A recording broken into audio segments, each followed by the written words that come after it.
Senjata HIMARS Amerika Serikat yang digunakan Angkatan Bersenjata Ukraina terekam meledak imbas hantaman rudal Iskander Rusia. Rekamannya diunggah akun Telegram Kementerian Pertahanan Rusia pada Selasa, 27 Agustus 2024. Dalam keterangan unggahan disebutkan satu lagi MLRS HIMARS Ukraina dihancurkan. Rekaman pemantauan objektif Rusia menunjukkan penghancuran HIMARS MLRS Angkatan Bersenjata Ukraina secara brutal di wilayah pemukiman Stepanovka, wilayah Sumi.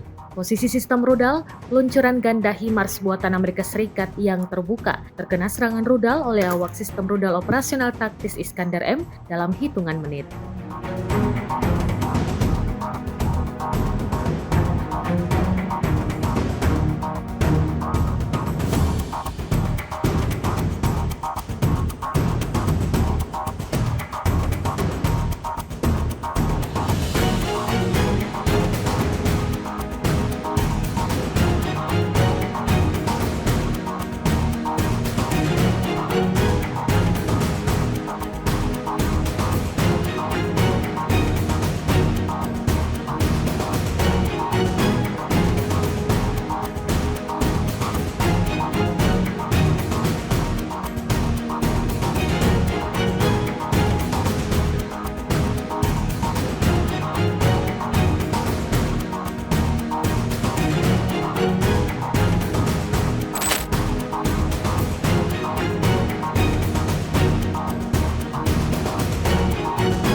Download Tribun X sekarang, menghadirkan lokal menjadi Indonesia.